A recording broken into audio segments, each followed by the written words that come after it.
अस्सलाम वालेकुम नाजरीन, इस एपिसोड के आगाज़ में आप देखेंगे कि उस्मान बे ऐनागोल किले में मौजूद थे और तुर्गत से कह रहे थे कि तुम्हें ऐनागोल के लिए दी गई मोहलत ख़त्म हो गई है। तुम्हारी मुहाफ़िज़ इस्मिहान सुल्तान भी अब यहाँ नहीं है और तुम्हारा दोस्त ओलफ भी। इस पर तुर्गत कहता है कि आप फ़िक्र ना करें, मैं ओलफ से हिसाब लूँगा। तो उस्मान बे कहता है कि उसके साथ एक दस्तरखान पर बैठ कर खाना खाते हुए तुम्हें ज़रा शर्म नहीं आई। खैर, इस बारे में हम बाद में बात करेंगे।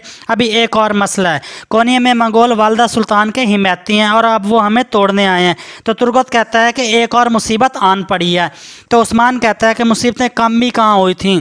कमांडर समागर जो अब यहाँ आ रहा है, तुम पहले उसका सर उड़ाओगे, फिर हम ओलफ से किले वापस लेंगे। तो तुर्गत कहता है कि हम समागर को कैसे मारेंगे।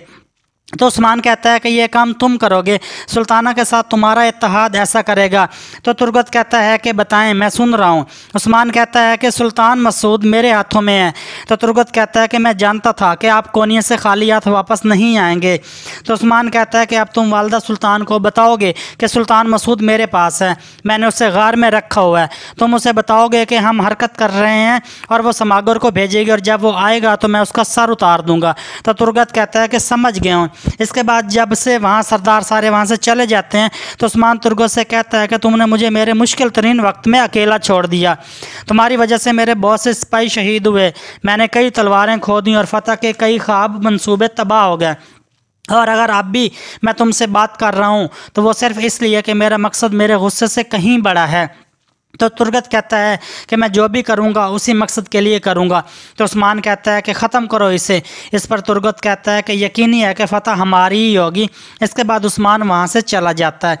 इसके बाद यानी शहर में अस्मा खातून और आलगन खातून किचन में मौजूद हैं और आलगन खातून अस्मा खातून से पूछती है कि अलजिजा खातून अब कैसी है। तो अस्मा कहती है कि अख्तमूर के लिए अफसुर्दा है। इसी दौरान अख्तमूर भी वहाँ जाता है और आलगन खातून कहती है कि जिसने ये किया है वो इस पर पशेमान ज़रूर होगा। तो अख्तमूर वहाँ से चला जाता है। इसके बाद सगूत का मंजरनामा दिखाया जाता है।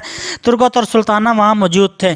तुर्गत कहता है कि वालदा सुल्तान, आप मुझे परेशान दिखाई दे रही हैं, आप मुसीबत में नहीं होंगी इंशाल्लाह। तो इस पर वालदा सुल्तान कहती है कि मैं कभी हार नहीं मानती, मगर उलफ के साथ जो कुछ हुआ आप मुझे इस पर परेशान दिखाई देते हैं। ये सियासत है, इसमें आपको एक ही मेज़ पर बैठने की ज़रूरत होती है। तो तुर्गत कहता है कि मेरे लिए ये मेज़ जहर से कम नहीं है। मैंने ये सुना है कि सुल्तान मसूद को उस्मान ने बचा लिया है। इस पर वालदा सुल्तान कहती हैं कि उस्मान ने बहुत बड़ी गलती की है, अब समागर उस्मान के पीछे है और वो उस्मान को मेरे पास ले आएगा। तो तुर्गत कहता है कि अगर मैं कहूँ कि मैं जानता हूँ कि वो कहाँ है। तो इस पर वालदा सुल्तान कहती है कि इसका क्या मतलब है, कि आप मुझे नहीं बताएंगे या आप इसके बदले में मुझसे कुछ चाहेंगे। तो तुर्गत कहता है कि मुझे इसके बदले 120 घोड़े और 200 तलवारें चाहिए हैं।